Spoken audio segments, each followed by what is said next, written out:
Hey, everybody. Welcome to week 201.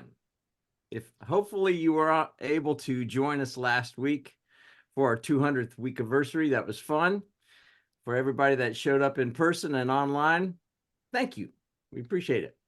So back by popular demand, Michele Peltz is back and ready to roll because we're going to talk about all things commercial real estate, leasing, purchasing, all the gotcha stuff that those other, not Michele, but other attorneys may be putting into those little pesky contracts. And so, and all joking aside, you better have somebody by your side that knows what the heck they're doing, because as soon as you ink that thing, there's all kinds of stuff lurking that you just better be aware of. So anyway, we're really thrilled to have Michele back. So thank you very much for joining us. And the question isn't, why did we have her back on here? That's very clear because she's very good at what she's doing. The question is, why did she jump back into romper room with us? So, and she's wearing a special t-shirt for us. That's an official lawyer t-shirt. So we'll get into that. Before we do, any special announcements or things that are coming down the pike from a legislative standpoint that would apply to business owners out there that Adam and Jack would want to jump in on? So I have been just coasting on this high from last week, so I haven't really looked into, but I mean, it's the same as before. I mean, it's just, nothing really has happened. I mean, budget crisis averted, at least in the short term. All the things that are going on in the Supreme Court, the war, it's going, several wars or conflicts that are going on overseas. But those things do have impacts on us in our businesses and supply chain and everything else. I guess small little bridge collapses, and I guess the positive of that, if there's any positives, is that it makes Charleston busier, and more commerce gets directed down in our direction into our companies that are local here, that can, container companies and shipping companies that are based here, better for them to kind of pick up work. The downside is that makes the interstates more busy. So on behalf of the federal government and the state government and the people who were driving that boat, I'm sorry that happened, kind of thing. I don't know exactly what the reasons were, other than you can see the electrical failure that happened, I think, twice or three times as that boat was coming through at 1:30 in the morning. And I think it was a saving grace that they had police officers who stopped traffic on each side, and it wasn't during rush hour, it was during the middle of the night. And unfortunate that they didn't go and grab those the workers that were on the bridge and tell them to get off. But it's easy to armchair quarterback on something that is happening in real time and just very hectic and everything else. So that's about it. Adam, So anything? there was also another bridge hit down in Oklahoma by another one. Does make you wonder. That was a while ago. So it did happen. That was a while ago. Okay. Yeah. I don't know. It's just crazy. I mean, I don't have anything to add to that, other than all this stuff costs money. It's all fun and games. We all want everybody else to pay for it. Guess who everyone else is, Jack? Us. Yeah. Guess how the government raises revenue. Yeah. A government funded thing is I'm just putting it out there. So anyway, I'll shut up now that I've been doom and gloom. Hey, before we dive into this, we've already got a question from Joseph, so this is good. Michele, you might take a look at it in the Q&A. But I was talking with one of our clients yesterday, and they're like, "Hey, what are you seeing out there?" Because they are getting hit hard right now. And I said, it depends on what sector you're in, and if your sector is tied to interest rates, commercial construction, some of that kind of stuff, that residential, homes and that kind of stuff, realtors are hurting, by and large. But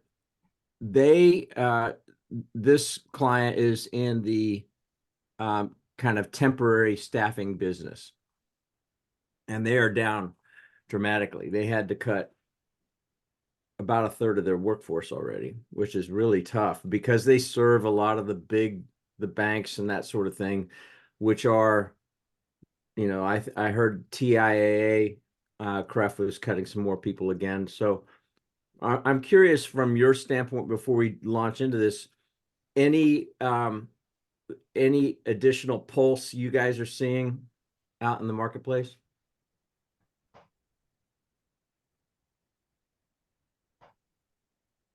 Oh, you're on mute, Jack. Yeah, sorry, Michelle, you want to jump in on that and see what? Yeah, yes, and share your perspective. Oh, sure. So from my perspective, as far as the interest rates are concerned, I think some of the more comfortable business personnel, like business entrepreneurs, are forging forward because they're understanding rates fluctuate and they can manipulate their business dealings around that. The Charlotte area is not, I don't see a slowdown. It's natural slowdown times of year based on the time of the year. But as far as occupying spaces, we're discussing leases today. Businesses are moving into larger spaces or more spaces, new spaces. More developments are being built in this area. So from that perspective, on the real estate side of things, development's still happening. So the business is still happening in that end. Other areas of business might have a different shift, but I can't speak to that.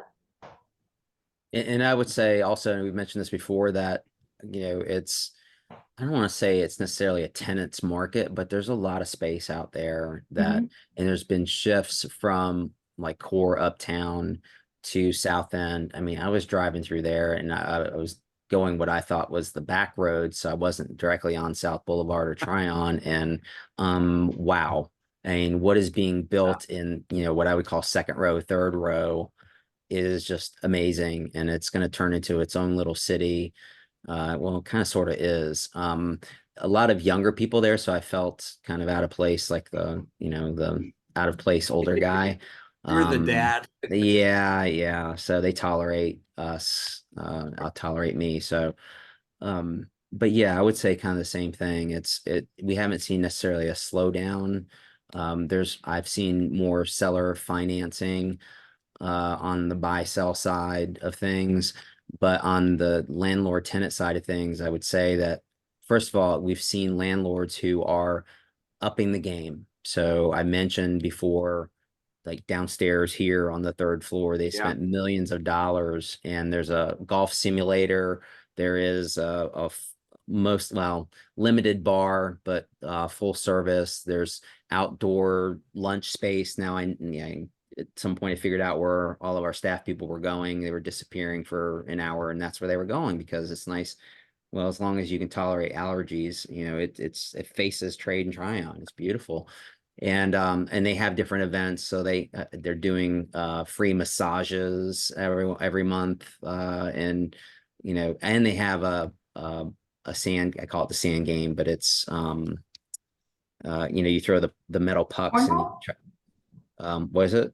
Is it cornhole? No, it's the metal pucks in sand wood, and you slide them, and you got to get them as close to the edge without going over. Shuffleboard. It's table shuffleboard. Why can't I think of that?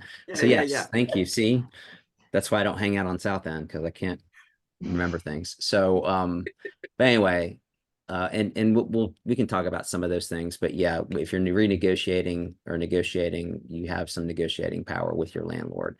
Don't tell the landlords I said that though. So, Well, we all need sawdust, not sand. Thank you, Joe. But to Jack's point, sorry, Gary, I just want to Jack's point fine. with the seller financing, I was having a conversation this weekend with a commercial real estate lender. And he had asked what I'm seeing on the transaction side as far as lending is concerned. And I said, it's primarily seller financing right now because there's more negotiating with the rent, not the rent, the interest rates and the other parameters around the loan agreements when there's seller financing, because we incorporate some of the negotiating between the contract and the loan agreements. So that is really prevalent right now, something that we're seeing. That's good to know. Before we dive in, because I've even got some questions for you today, Michelle. I'm ready. By the way, thank you for showing up to the 200th week anniversary in person. That was really fun seeing you there. I appreciated the invite. Yeah. I can't stay away from you guys, apparently. I know it. That's right. I keep showing up. It's too much fun. So Joseph has this question, and it's a leasing one. What does a property management company, is there a need to do, if anything other than send an email stating there's a change in property management? Do they need to add addendum, or do I need to sign anything? Or if nothing is done to disturb a lease, can a new lease be signed in the old language of property management company without any changes?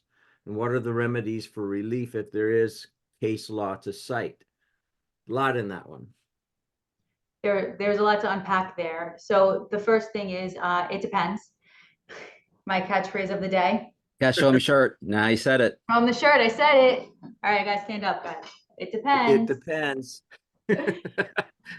So You gotta love that lawyer t-shirt. Jack didn't think I was serious. I showed up with it. I So want it one. depends on how the lease agreement is written. And I don't know about that.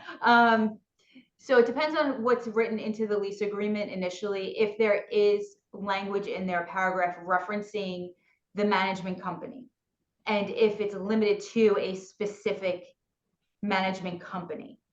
If there is limiting language that this management company has sole discretion and language to that effect, there may be need for an addendum if there's a change in management company. Generally speaking, a management company is hired by the landlord. There can be a change of management company. Notice is appropriate in all situations to keep everybody notified of changes. So where rent payments should go, if there's a change in that, who might be showing up for inspections, or who to notify if there's a problem. If it's more of a laissez-faire landlord and a management company is stepping into their shoes. So that's a short answer to a long question. Does an addendum need to be added? Generally, no.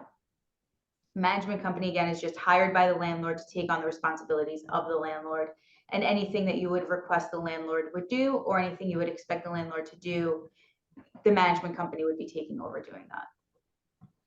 So And I'll add, so first, Joe, good to see you. I guess this is your way of repaying that drink you bought me at the HTA meeting several weeks ago, so that's fine.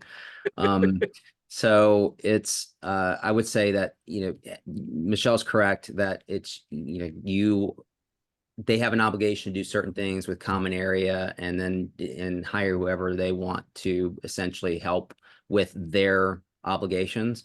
But if there's something, it sounds like maybe there's something going on and maybe a displeasure with the property management company. And if it's something that, needs to be reported to the landlord and they're doing something improper or inappropriate or, maybe even dangerous, then once they're notified, they need to do something about that. If it is that they won't return your phone calls and, you try to reach out to the landlord, I mean, that's more of a, okay, well, we see, at least in my neighborhood, it seems like the property management company for my neighborhood, for my HOA, changes all the time, or at least the subcontractors is a different landscape company, a different electrical company, and those kind of things. So, but that caveat that if there's something wrong, then, but there's nothing really that you can do directly unless there's a direct harm. So they dug up your yard, or they cut a gas line, or, that kind of thing. So I have to make a quick comment because you said gas line. Well, AT&T hit a gas line in our little 6-house neighborhood, and we were worried that the whole thing was going to blow up. And then the Custers behind us, the city of Charlotte, hit the water department hit a gas line, and it torched a 70-foot tree. Like, terrifying. This is like terrifying. So, rabbit trail, I'm going to go back though and piggyback onto this notion. So, all right, property management company got that, but what happens if landlord changes? So, owner moves, but you've got your lease. Do you have to renegotiate your lease with a new landlord? I'm assuming, but I don't know. So oftentimes there is going to be an assumption of lease from landlord 1 to landlord 2, and tenants will be notified when a new landlord comes into play. So if they're selling the property, the tenants are notified of the sale. Oftentimes they're asked for documents to support their rent payments. Sometimes there are different documents that may be requested, financials in some cases. And then the assumption of lease is done. There's no real lease addendum. So whatever their lease term is, it'll stay in place.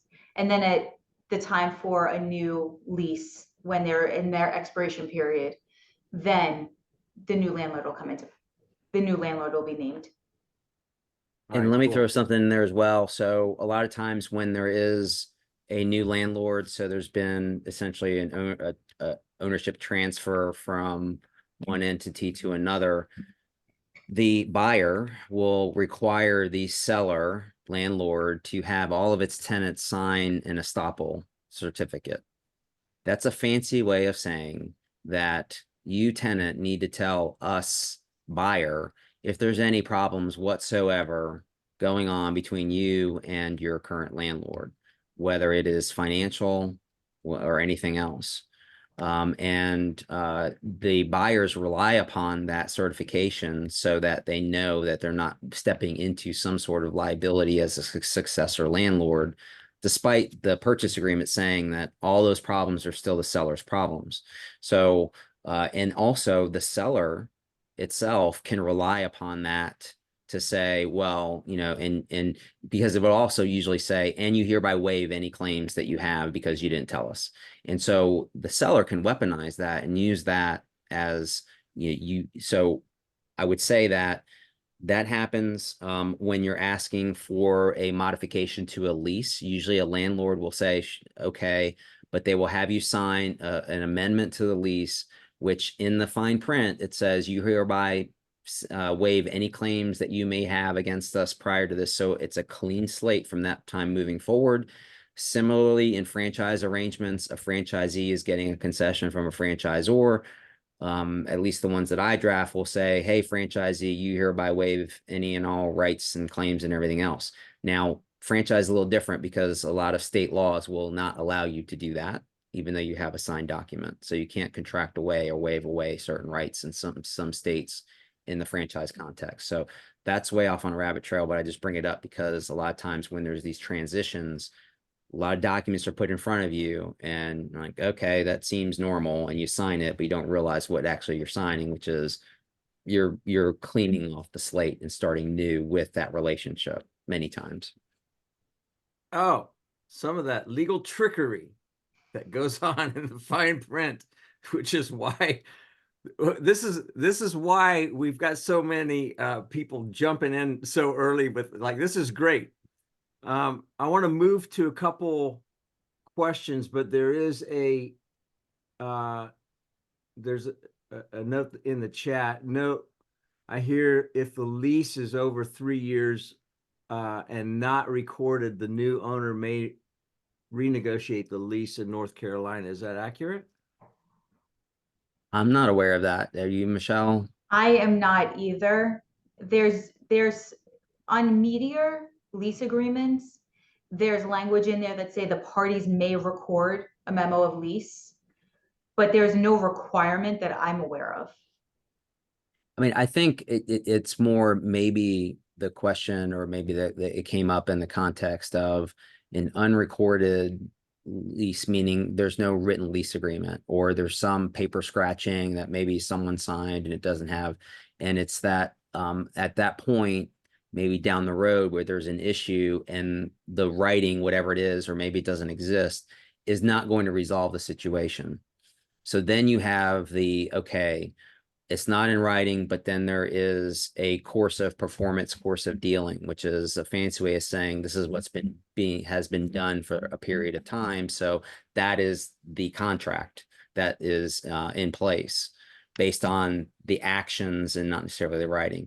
And so at that point, you'd be like, okay, well, you know, we may have done that, but that doesn't mean that we're going to do it in perpetuity. So then maybe that's where the renegotiation comes in. But I'm not aware of any statute, regulation, ordinance that would allow, you know, for something that permits, that says it's the law that if you don't have it, a 3-year lease or longer, that you can renegotiate if it's not in writing. All right. So Randall, good to see you here, buddy. How does one go about getting something rezoned when the city or county won't allow for a rezone, even though this would expand business? Have a good relationship with your city council members and your county commissioners. And I say that was my answer. facetiously, but I mean, that's kind of the reality. I mean, it is unless you have a claim that they're doing something improper or they are incorrect. So like a wrong interpretation of a restriction, or, you know, that it's just, again, a lot of times you have people who are just doing their job and are doing what they were told and what they were trained. It may be that the law has changed or an ordinance has changed and they don't fully acknowledge it or know it, or are not implementing it properly. So there is a process for going through the chain of command to get it to the appropriate appeals process. But if that doesn't work, then it is, you know, building up momentum and getting people on your side that can influence the decision makers. That's why you see on the news, you know, issues of rezoning. It's okay, well, you know, and then you have the cutaway to the discussion in the chamber room down the road here at the government center with either county commission or city council, and they're discussing is, you know, should this be rezoned, not rezoned? And there's been a whole lot of discussion that goes on prior to that. So so again, not to be facetious, but sometimes it's a matter of who you know or who you get to know in order to convince them this is a good idea, that it's for the benefit of the community. It's not just a private benefit that you're going to make a ton of money if it gets rezoned, all those things. So Yeah. it can become political, essentially, is what I'm saying. I'll chime in on that for a minute, because in a prior life, I made the mistaken attempt to run for local office. I ran for the Huntersville Town Commission. And part of the reason that I ran was because the commission at the time was overturning planning board recommendations, because a couple people would get in their ears and go, you know, so I like the one that really stood out to me was, you know, at the time it was Novant Health. I mean, I don't know what their name is these days, but they owned a piece of property. Like, they owned a piece of property, you know, passed every test of what they wanted to do in the spot, which was the behavioral health clinic, which is now in Davidson. Passed everything, right? Planning board, 2 thumbs up. The little neighborhood next door, 2 people complained at a town planning board meeting because they were worried about having to live next door to a loony bin, according to them. So the town board overturned it. When I asked the commissioners, what were you thinking? Oh, well, Adam, sir, you just don't understand. I mean, it doesn't contribute to the tax base because Novant's a not-for-profit and they're not going to pay, they're not going to pay property taxes on it, which isn't actually true. But, it's just not contributing to the economy. We're going to save that piece of property, for a higher, better use. It's going to contribute more to the tax base. That was back in 2012. That property is still vacant today. So I just, it's just, to Jack's point, I mean, as ugly as it sounds, that is if the project is important to you and you're trying to do something from a zoning, even if you're within the zone, it behooves you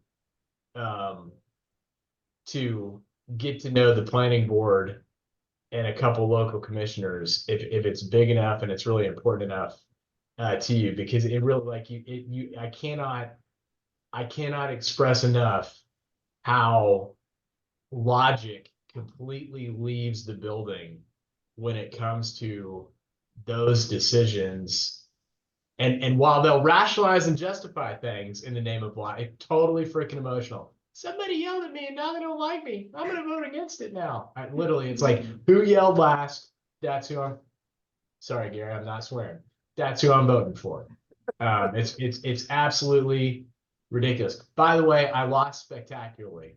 I didn't get the memo that you're supposed to team up with people in your board races. So I went on staying above the fray. I will not form alliances with anybody. Yeah, well, I came in second to last. So evidently, Jack, alliances were the way to go. But you kept your integrity, so I appreciate that. That's worth Yeah. way more than a stinking position. Yeah, that's right. Yeah, term limits would solve a lot of things across the board.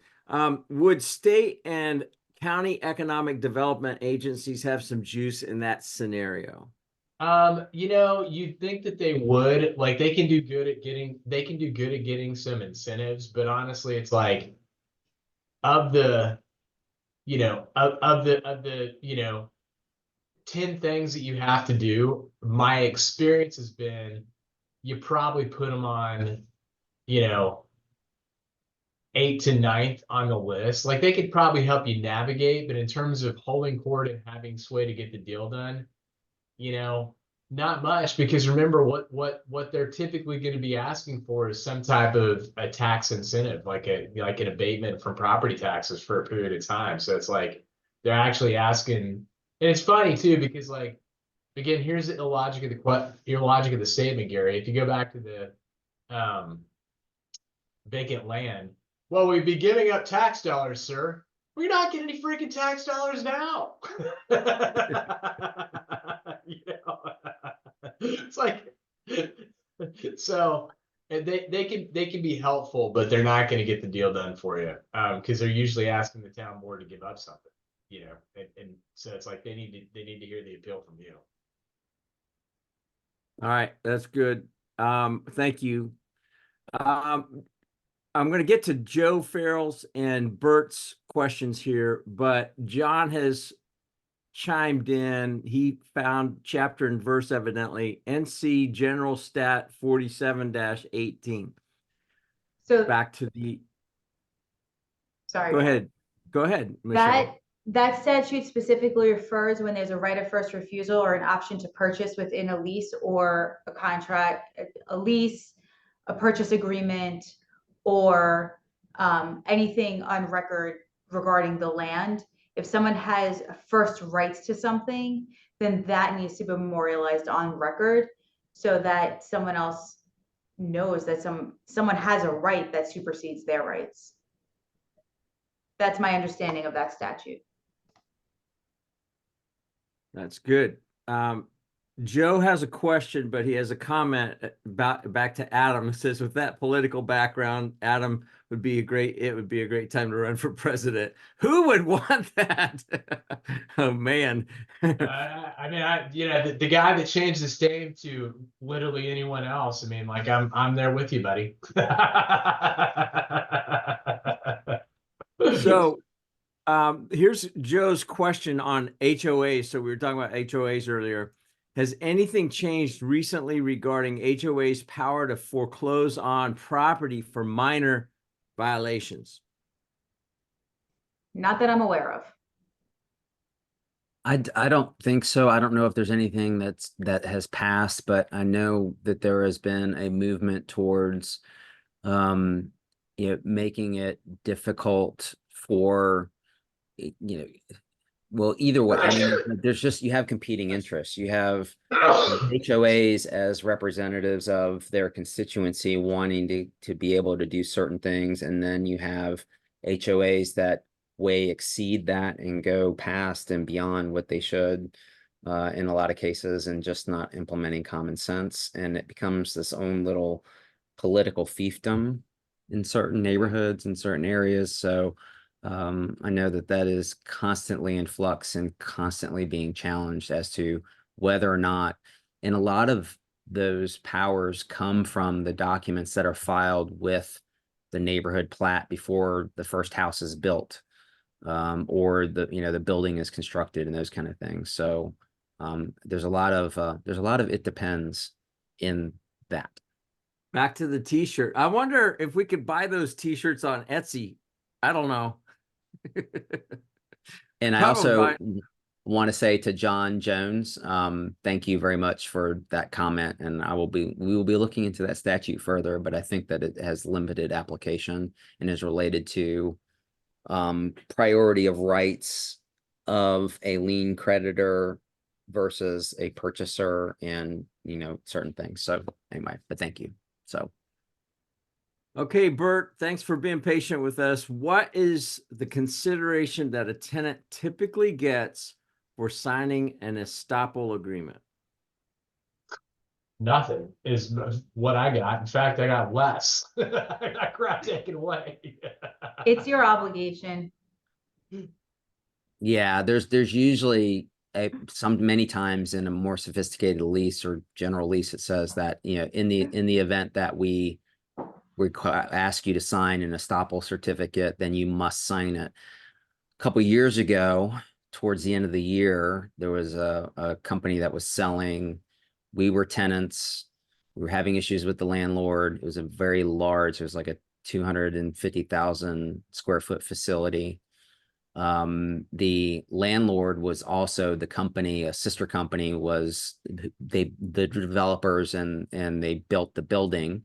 And so we leased from an affiliate of their company that was the landlord, and they sold the business. They sold that building. They sold some other, it was a shopping center. They sold the shopping center, and there was money in escrow that was being held by the buyer, or being held out from the transaction. And we said, well, they want us to sign this certificate. And they kept saying, sign it, sign it, sign it. And I kept saying, I can't, because paragraph 5 says there's no issues between us. And that's just not true.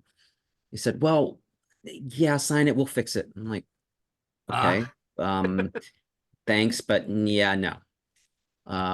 And I said, audience. I believe now you are under an obligation to tell them that we are not signing this, and there are repercussions in your little real estate transaction. And then it had that kind of oh crap moment. And so what ended up happening is that we said, okay, the maximum amount that this is going to cost is this. They held that money in a separate escrow, and then the current landlord, the seller, fixed the problem. We had to certify that it was fixed, and then that money got released as part of the purchase price. So that's the power that a tenant has over this. But yes, they were threatening that they said, oh, you'll love this. They said, well, it says in there in your lease that if you don't sign it, you've given us power of attorney to sign it. I said, if you want to sign a fraudulent and misleading piece of paper, then that's your business prerogative. I would recommend you not, and probably check with your attorney first before you do that. So, again, it's just sometimes situations just lead you to being flippant, and I'm usually not like that, but in this one, you can hear the memories going through my head, like, okay, this is just stupid and a waste of time. But I mean, it was over $100,000 of repairs that needed to be done because the landlord's engineer screwed up. Specifically, the person who poured concrete didn't put, I don't know what they're called, but channels where the columns come down, and the building shifted, and it cracks down aisles of this retail store. And I thought the foundation was messed up. And so that's really what I was concerned about, is that it wasn't packed down properly. And anyway, all right, enough of that rabbit trail. Let's get back to what we're talking about. Oh, that's a good one though. That's an important one. Know who you're talking to. That guy Yes. didn't know who he was talking to. All right, Michele. Well, first of all, thank you, everybody. Those are really good questions. Great engagement. The floor is yours. You can take us wherever you want us to go, I Michele. think Jack had a plan today. I like how my name says Jack on it because I grabbed his link. I just Oh, realized yes. that. Yeah, I grew hair, long hair. All right. What I'm going to do is I want to finish up kind of the lease discussion, but and I do want to get into purchase and sale arrangements and basically kind of go through the anatomy and kind of like the push and pulls. We could go through, each section, but I don't want to do that. But what I want to do is pull up, let's see if I can find it. I lost it. A copy of a lease that hopefully is sufficiently redacted. I have the redacted lease we used the other day up if you want me Okay. to share. I got There you it. I go. think, yeah, Okay. I found it. All right. So, all contracts have a certain kind of cadence, and there's an introduction. There is in purchase and sale agreements, information about the property, and it's either done by showing the exhibit with the drawing of it with the legal description, or you can actually put in the tax parcel ID and reference it.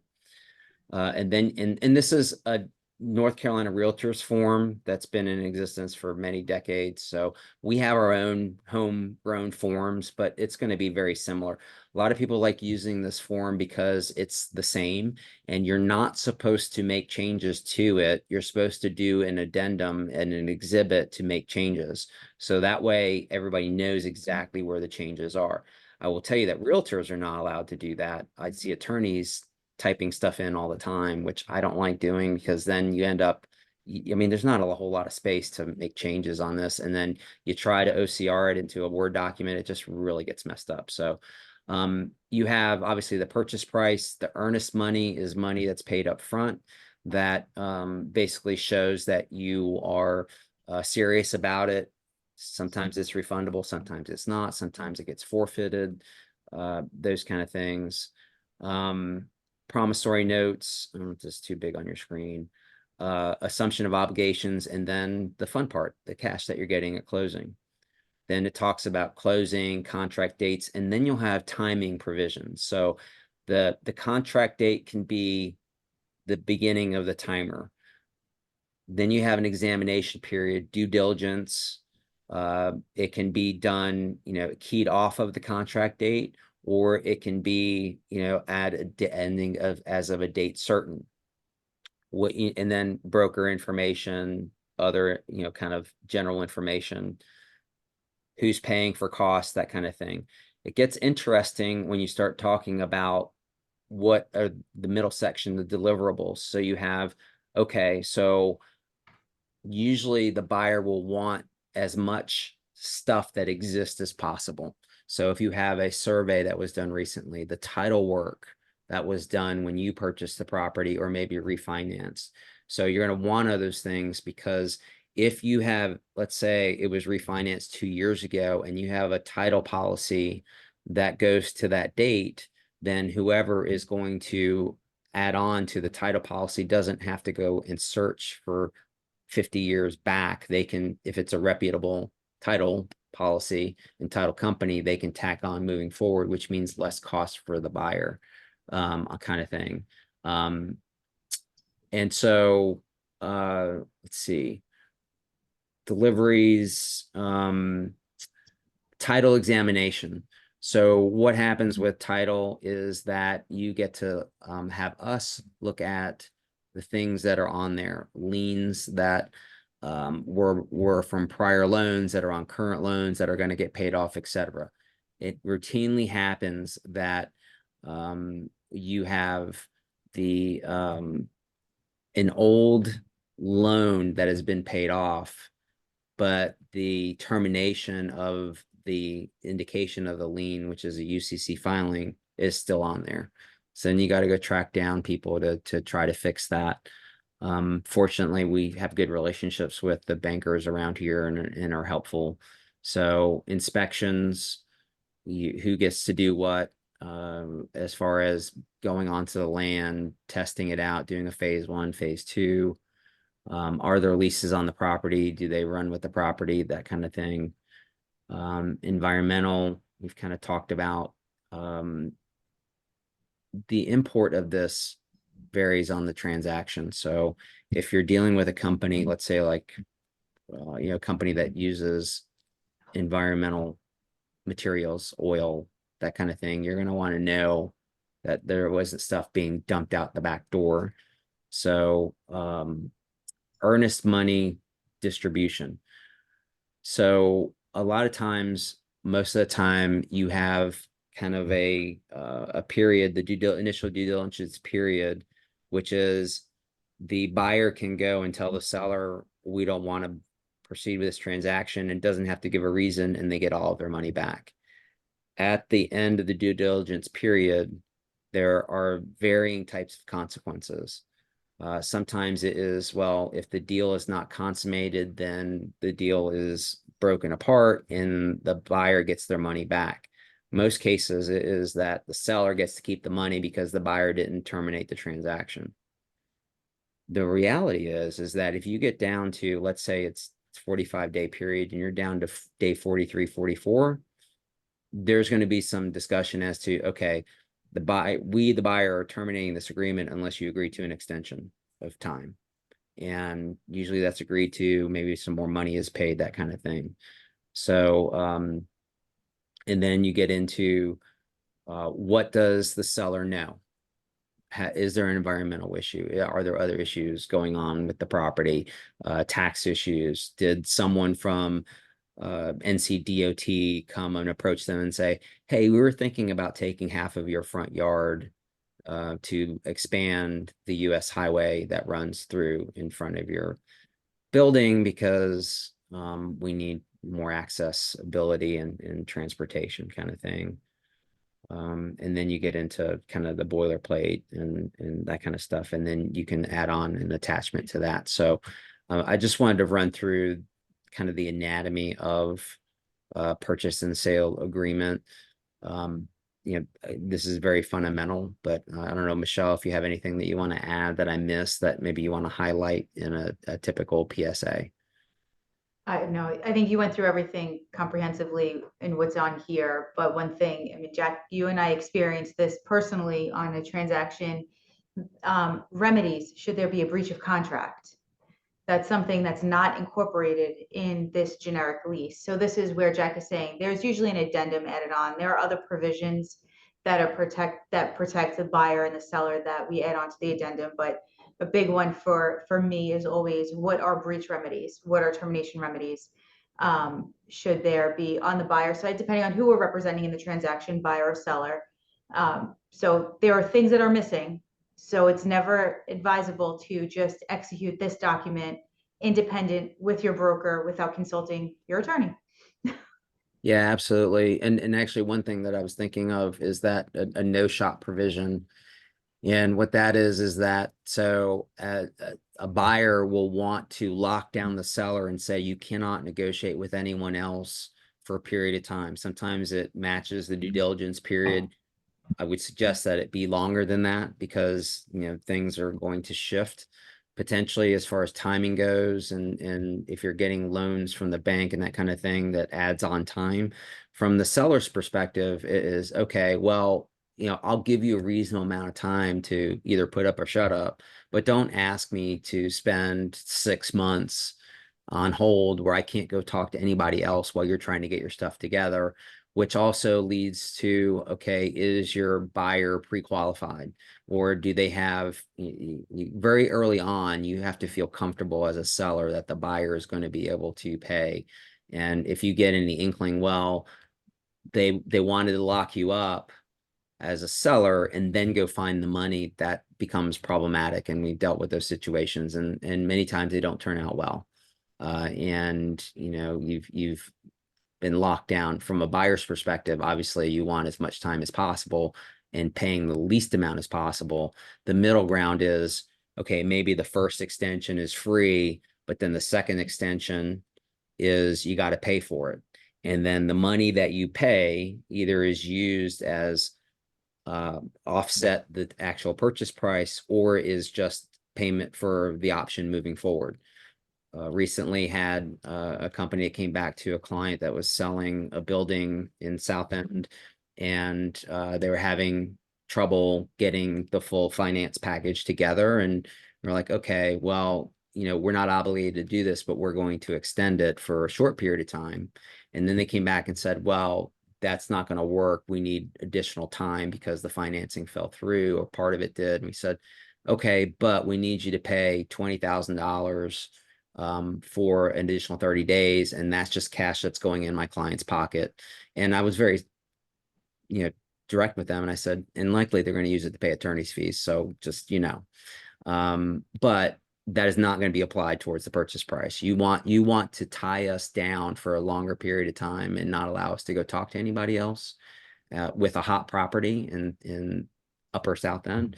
So you need to pay us a little extra money. And I mean, that's a drop in the bucket for a company like that. But so anyway, short little war story. I do want to switch to, for a moment, go through kind of a lease agreement, if I can find it. Okay, there it is.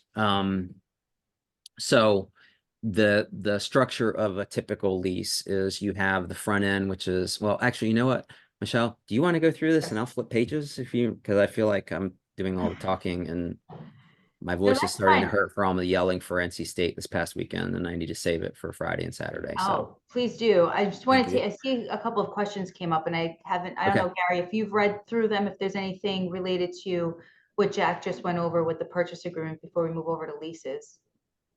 Yeah, let's deal with those. So this is from Bob. I have a business that leases part of a 22-acre tract of land that I own and operate another business out of. The tenant wants a first refusal if I ever choose to sell the property or if my heirs do. What are the pitfalls of doing this? Good question. Michelle, you want to go? Or Yeah, so a right of first refusal can be a great opportunity for you or your heirs to have a buyer on deck if you're looking to sell the property. Some of the issues might be if you list the property, now you're going to get other offers for it. You get an offer in, let's say the property's listing for $2 million, you get an offer in for 2.1. That right of first refusal doesn't mean that they get the property for less money. They have to match the offer that you would have otherwise accepted. And that's where it's good. But then you don't want to deal with any negotiating between an outside potential buyer and this person who has that right of first refusal. So there could be a delay in time that you'd actually be able to rid yourself of the property, for lack of better terms. And that's, or if they're being difficult and they're trying to negotiate and not releasing their right of first refusal, because in order for you to sell to a third party, they have to release their rights. And that could delay things as well. But I don't know if Jack, if you've seen any major pitfalls. I haven't seen any. It's been the tenants that I've seen that have had the rights either offer to purchase at that list price or the price that another buyer may have come forward with, or they've just said, no, we don't want to buy, we'll vacate. They're agreeable for whatever reasons. I haven't had any issues. So, Yeah, and I think that a lot of it it depends on the nature of the transaction, because if it is, let's say that this is obviously a large tract, the purchase prices or value may fluctuate, so you want to get as close to certainty as far as potentially even a form document that you're going to use. I would leave the purchase price open and just say it's more of a, if we are going to sell and we get an offer, that we will give you a right of first refusal to buy the property at that price or higher, with but it has to be with a short fuse, that and has to be very specific, I think, to the procedure, which is you give them notice of the ability to exercise the right. In other words, a triggering event. Maybe 20 days thereafter, they say yes or no. They close, they finish their due diligence, then they close. And if they don't do all of that, then you're not obligated to sell it to them, and you can pursue the others. And so in one instance, well, I don't want to get into it. We should have had, I wish we had, we didn't negotiate the deal, the document that it was going to be sold, because from one perspective, it was sold to be sold as is, which wasn't the deal that our client thought. I mean, obviously they want the reps and warranties as a purchaser that they would normally get from a seller. So it can be complicated, but so there's pitfalls, but there's benefits on both sides.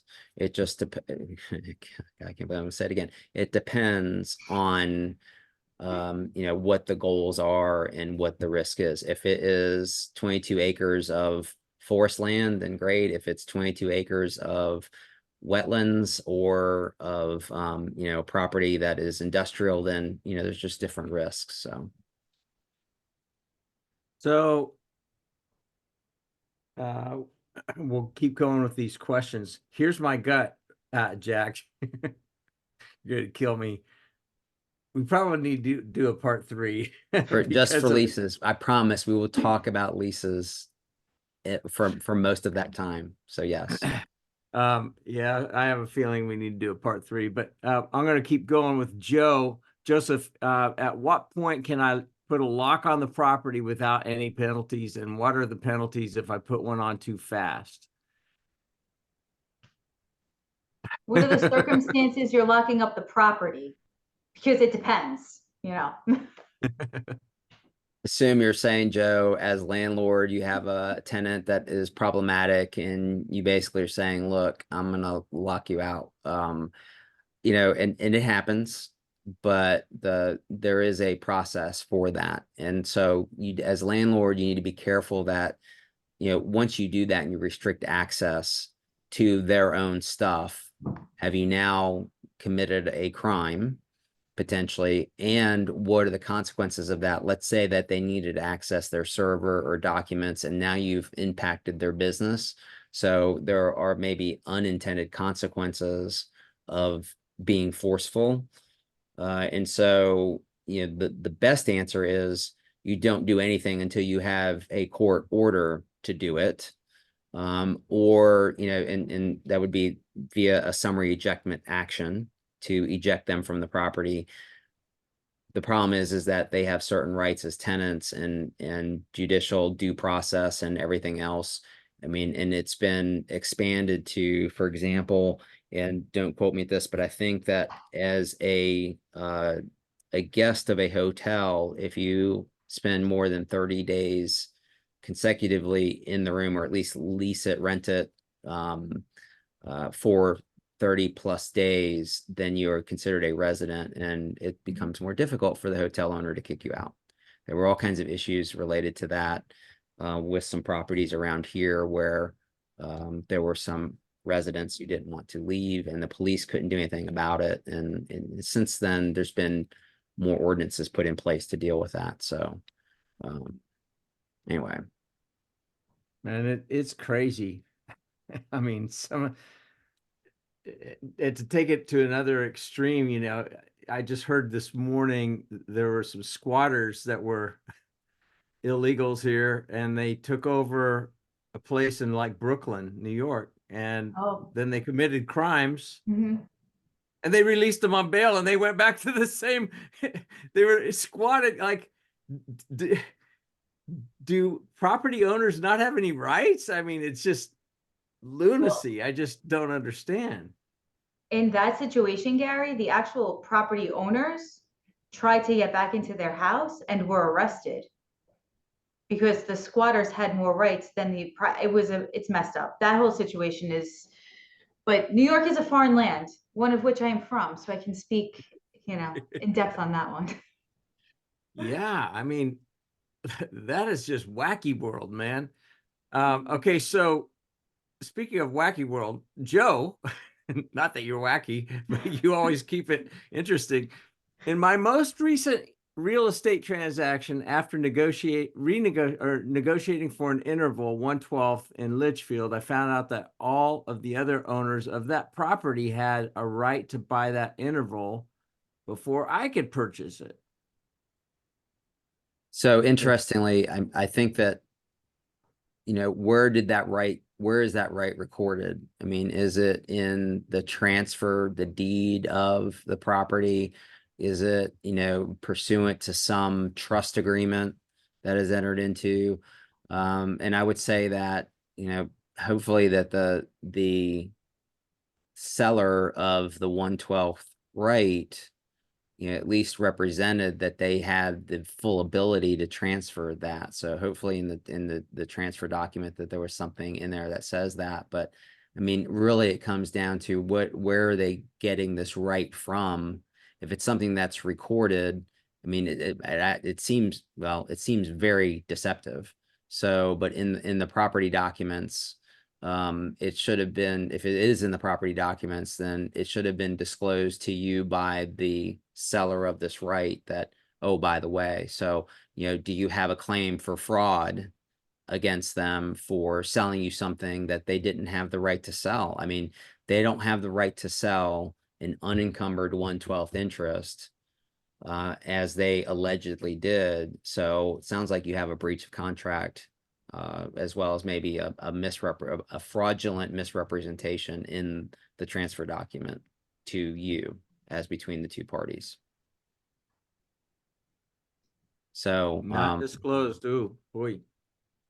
yeah. Well- And Joe, if you want to talk to Christian about that, then, yeah, he does a lot of that stuff or you can call me. And who you gonna call? Shoemaker.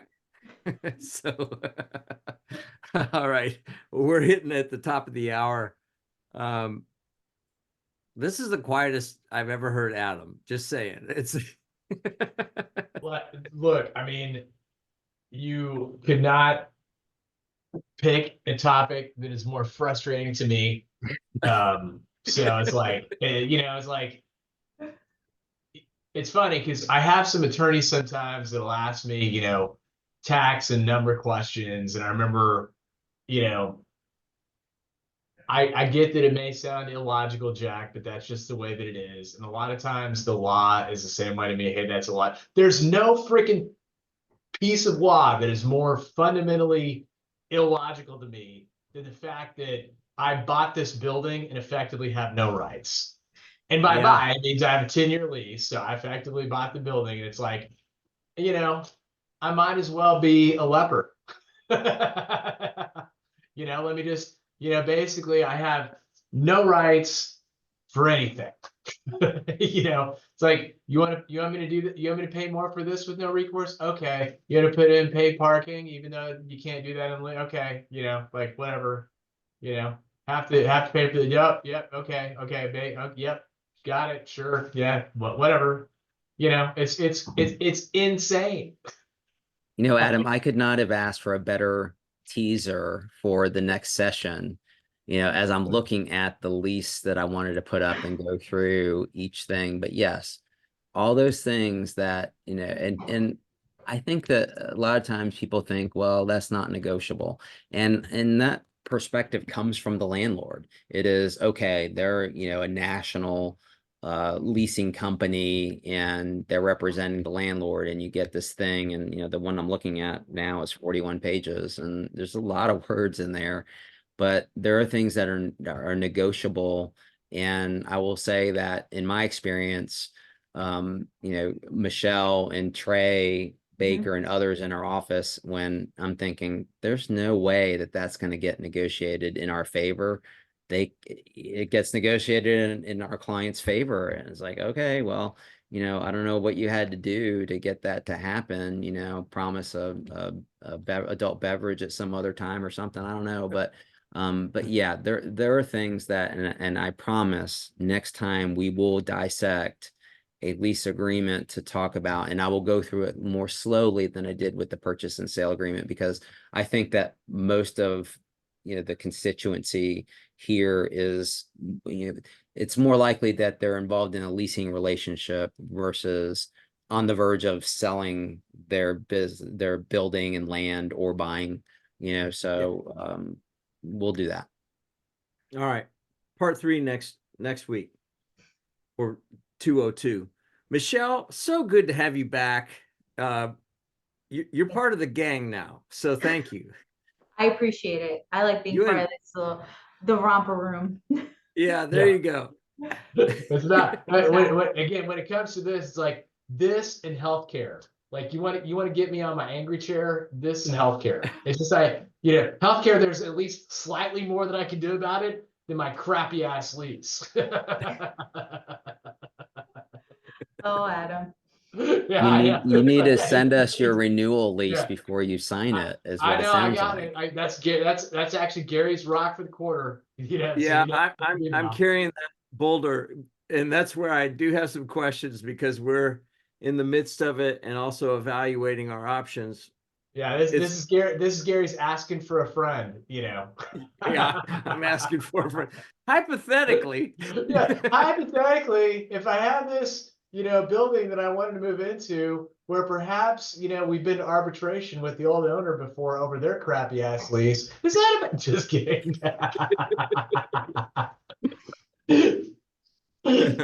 Oh boy, sounds like story time and next week too.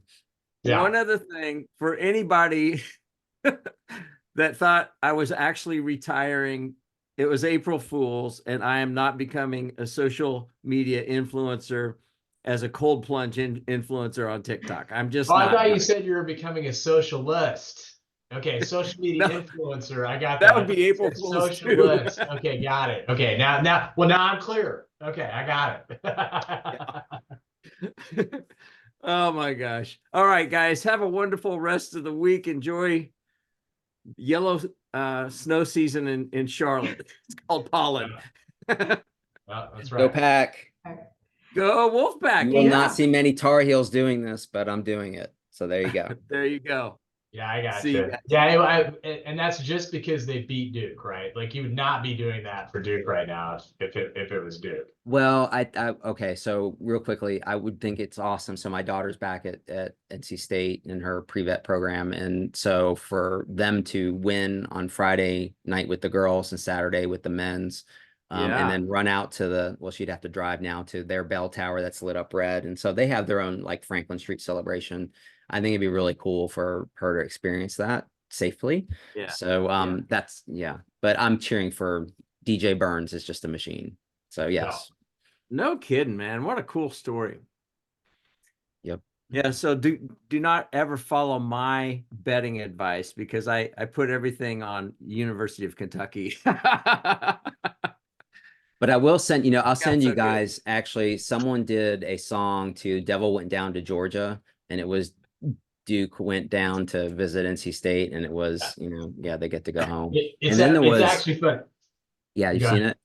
No, I haven't seen that. Okay. Send it. I will. And then they showed some behind the scenes DJ Burns. I guess there was a fan that was messing with him the entire game, and he was standing on the free throw line, and he was dancing to the music. And he was looking at him, was like, "You're going home. You're going home. You're done. You're going home." And nobody. Well, I guess at Sports Center they eventually said it was he was talking to a fan behind the goal, not to another player. So he's just fun to watch. So That's fun. I did want to say, you know, on this topic of like, hey, you're wine and dine to sign the lease, and then what happens? Someone handed me this. This is from the Charlotte Observer from October 15th, 2014. Wow. What future where they're talking about the brand new building in South End, first Class A office space. One future tenant is Adam Boatsman, founding partner of Boatsman Gilmore Wagner, accounting firm in South Park. We hire 5 to 7 brand new college grads every year, and where do they want to live? He said they want to live near Uptown. Yeah, I'm getting quoted back then. Now I'm getting charged for parking that shouldn't even be in my lease. Yes. you were the trendsetter and you were the word of mouth. You should get credit for that. I think, you know, with Yeah, some so I discounts. bring that up from time to time, but the problem, again, I hope Beacon isn't listening to this. The person that, you know, we have renewing our lease, like negotiating that, I don't think was actually alive in 2014. So Yeah. just, you know. That's always a problem. That was like, I'm gonna go to hell, Gary. We'll pray for you. But I'll be hanging out with the landlords. Yeah. Poke, stab, I know. stab. Yeah.